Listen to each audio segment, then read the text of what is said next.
Dinas di pasar. Bojone ya. Bojone kan yang pasar ya, Mbak? Jual apa sih, Mbak? Oh, oh kedelai. Jos kuwi.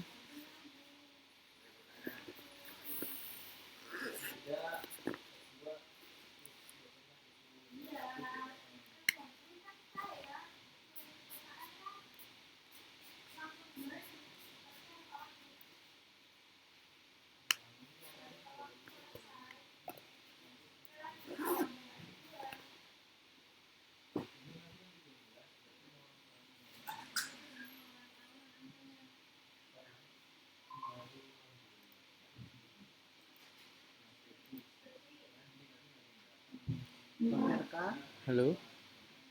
Oke teman-teman, saya lanjutkan di sesi yang selanjutnya ya.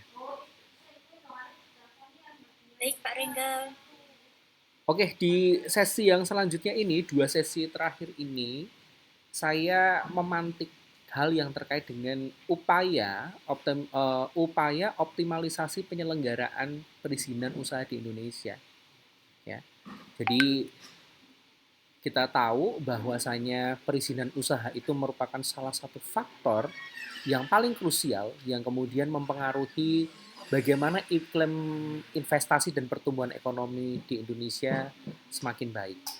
Proses perizinan yang efisien, yang kemudian transparan, kemudian juga terintegrasi, itu akan menjadi kunci utama dalam mendorong kemudahan berusaha atau ease of doing business, ya, serta daya saing nasional. Jadi nanti kita akan mengkaji berbagai upaya strategis dalam mengoptimalkan sistem perizinan usaha di Indonesia melalui pendekatan regulasi, digitalisasi, dan reformasi birokrasi. Gitu ya teman-teman. Nah, untuk pendahuluan, ini kita harus tahu dulu terkait dengan sistem perizinan yang efisien. Sistem perizinan usaha yang efisien itu pasti akan mampu mendorong pertumbuhan ekonomi. Ya, prosedur yang sederhana akan menarik investasi atau investor untuk menanamkan modal. Nah, kontribusi UMKM itu gimana nih? Ya, kontribusi UMKM sekitar 60% sektor UMKM itu terhadap PDB Indonesia. Saya dari tadi menjelaskan PDB itu teman-teman tahu PDB nggak teman-teman? PDB Pak. PDB. Pendapatan Pak.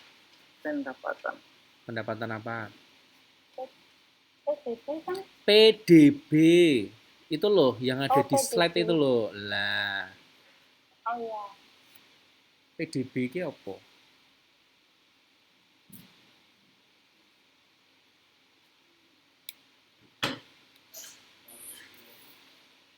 Wah, PDB.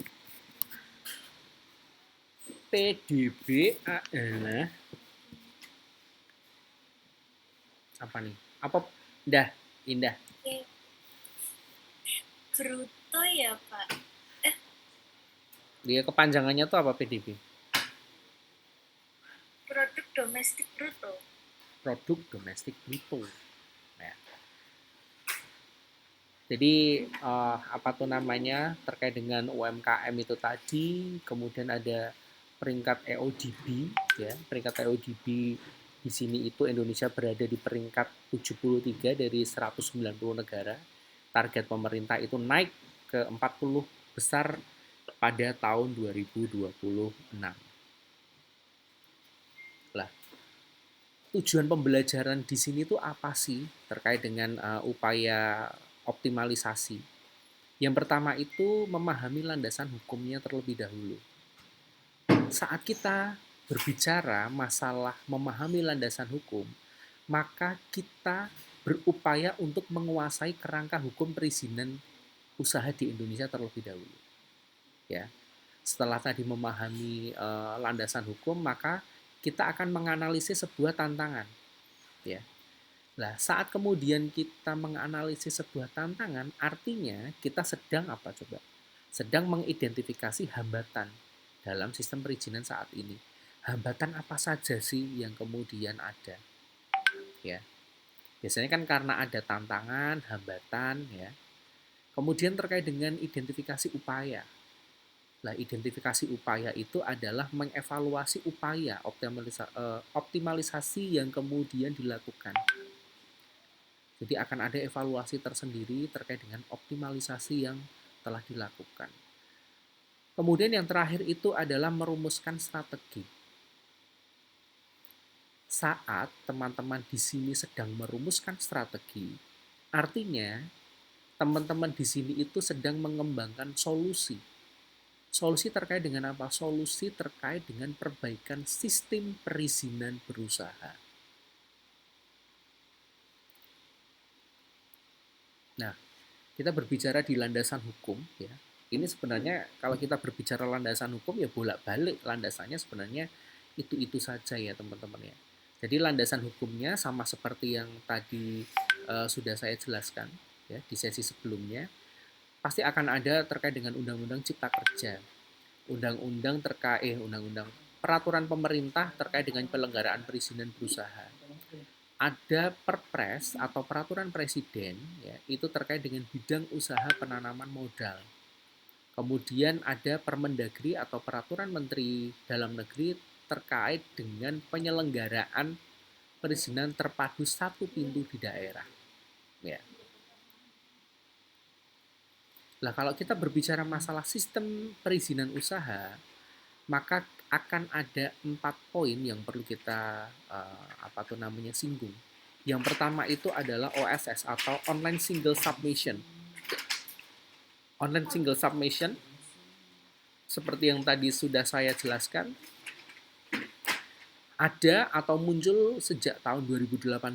Jadi sistem ini itu memudahkan semua pendaftaran terkait dengan usahanya secara online. Saat kita berbicara masalah risk-based approach atau berbasis resiko, maka kita sedang berbicara bagaimana pendekatan berbasis resiko ini itu kemudian menjadi syarat mutlak dari sebuah perizinan. Ya. Izin beresiko rendah mendapatkan persyaratan paling minimal dan yang beresiko tinggi lah itu akan lebih dari satu terkait dengan persyaratan minimal. Jadi persyaratannya itu cukup banyak. Kemudian terkait dengan nomor induk berusaha. Ya.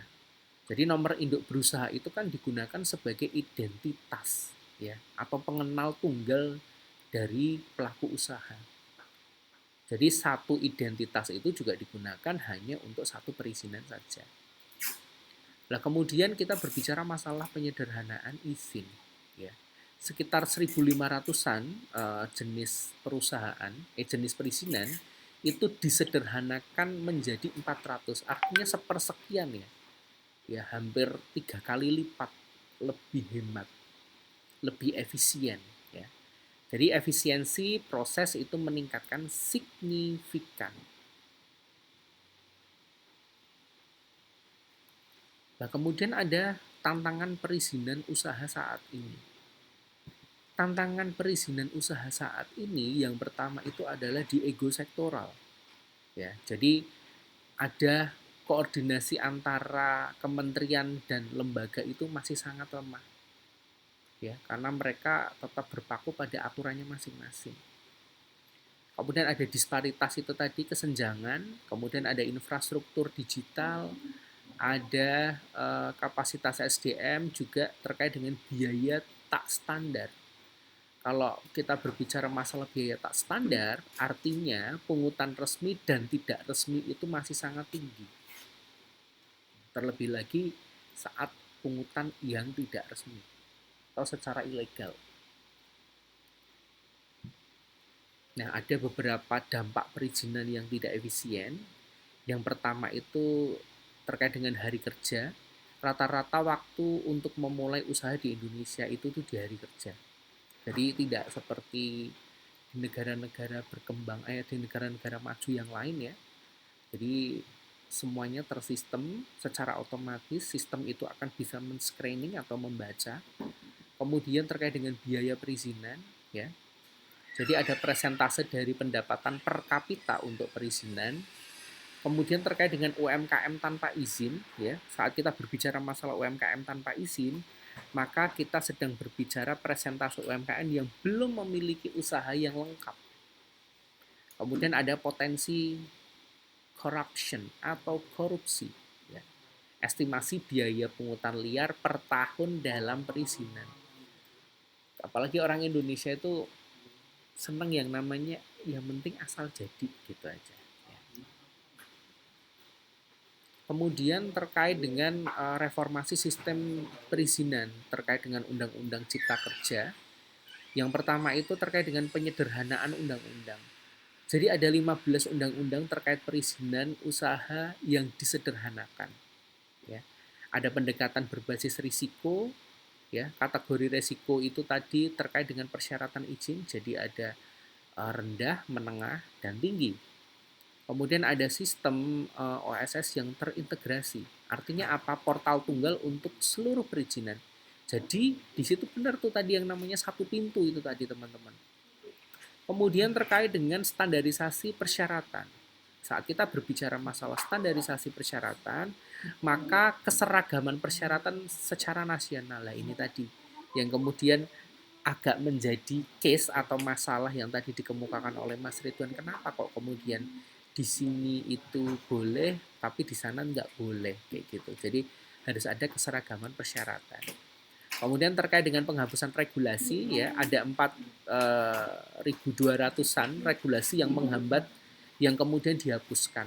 Menghambat itu biasanya karena adanya disharmonisasi dan tidak sinkron ya. Kemudian terkait dengan online single submission ya atau OSS portal tunggal ya, itu satu pintu, ada integrasi nasional itu menghubungkan 35 dari 514. Kemudian ada penerbitan NIP atau nomor induk berusaha. Kemudian terkait dengan efisiensi waktu ya, pengurangan waktu perizinan hingga 70% dari sebelumnya manual. Kemudian ada pendekatan berbasis resiko atau risk-based approach ya. Jadi di sini itu resiko rendah, cukup dengan pendaftaran saja tanpa perlu adanya izin tambahan. Ya, izin tambahan yang lain itu nggak perlu. Kemudian menengah rendah, jadi pernyataan standar dari pelaku usaha, pengawasan minimal. Ada yang namanya resiko tinggi, itu izin ketat dan inspeksi rutin, persyaratan teknis juga ketat. Kemudian juga ada menengah tinggi. Kalau kita berbicara masalah menengah tinggi, artinya kita sedang berbicara bahwa perlu izin dan standar teknis, kemudian dilakukan pengawasan secara berkala. Nah, ini ada PTSP ya, pelayanan terpadu satu pintu ya, ada sekitar 514-an kantor PTSP. Kemudian PTSP Kabupaten Kota, kemudian ada 34 PTSP Provinsi, ada mall pelayanan publik. Lah, sekarang itu amat sangat dimudahkan dengan adanya mall pelayanan publik. Kemudian terkait dengan studi kasus keberhasilan. Jadi PTSP di Jakarta itu terkait dengan pengurangan waktu dari 30 hari menjadi 3 hari. Efisiensinya meningkat 10 kali lipat.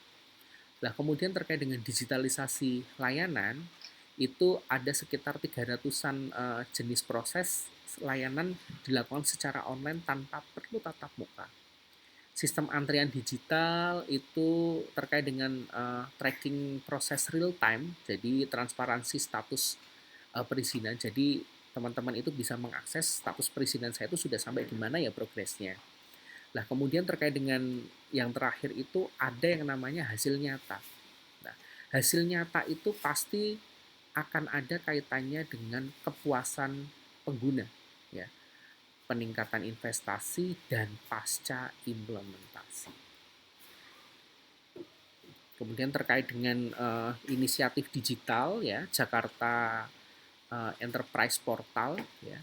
Jadi di sini ada integrasi sistem menghubungkan 30-an lebih sistem perizinan yang berbeda, arsitektur terpadu dan handal, kemudian teknologi AI atau kecerdasan buatan.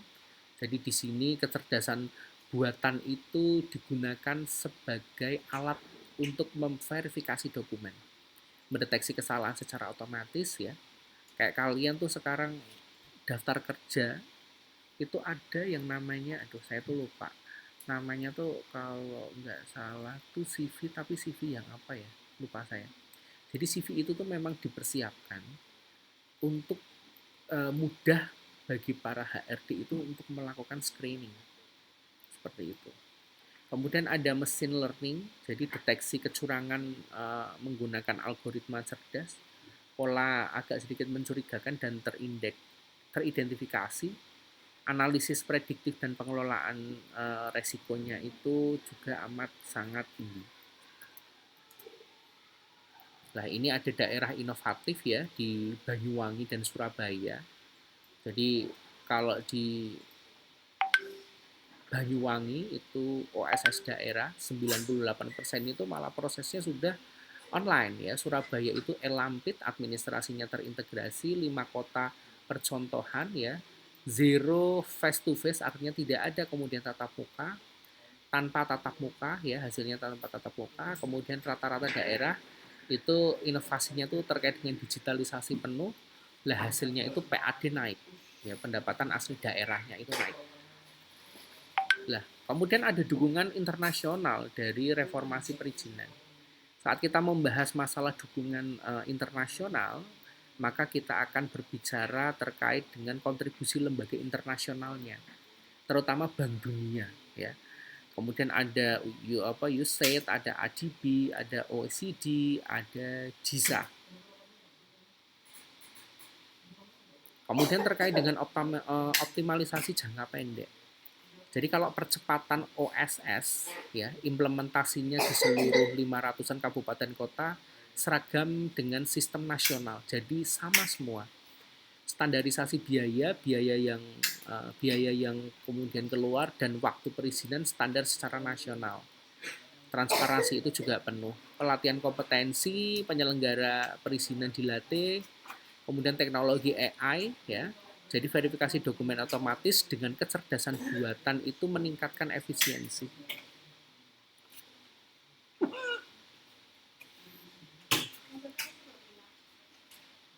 Nah, ini ada strategi optimalisasi. Wah, agak sedikit belibet nih kalau bilang optimalisasi.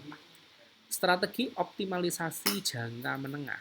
Yang pertama itu terkait dengan harmonisasi regulasi, ya, menyelaraskan dengan Undang-Undang Cipta Kerja, kemudian revisi peraturan menteri, ada integrasi sistem, ada One Data Policy, ya, implementasi kebijakan satu data untuk perizinan, ada OSS, pengembangan fitur prediktif analitik. Nah, kemudian ada beberapa peran stakeholder ya. Jadi di sini itu peran pemerintah pusat itu juga sentral sekali teman-teman. Di samping pemerintah pusat ada pemerintah daerah, sektor swasta, perguruan tinggi, juga ada masyarakat sipil.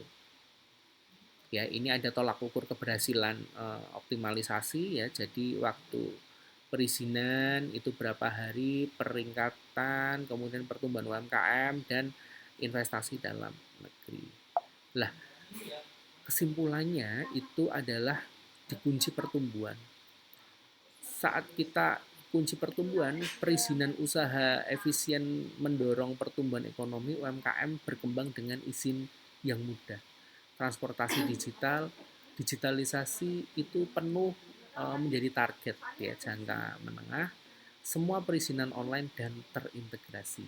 Nah, kalau kita berbicara masalah berbasis data, maka kita berbicara terkait dengan kebijakan berbasis data meningkatkan efektivitas reformasi, monitoring dan evaluasi secara berkelanjutan. Seperti itu.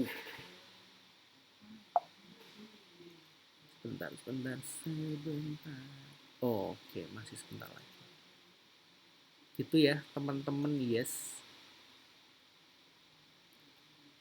Saya tak izin ke belakang dulu sebentar ya, teman-teman ya. Nanti kita masuk di sesi yang selanjutnya. Iya, Pak.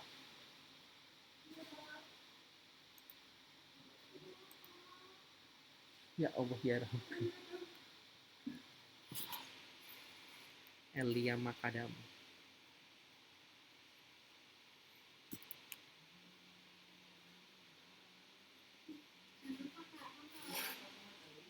Aku sudah dong. Sini apa berarti sini kamar. Disuruh sini kamar.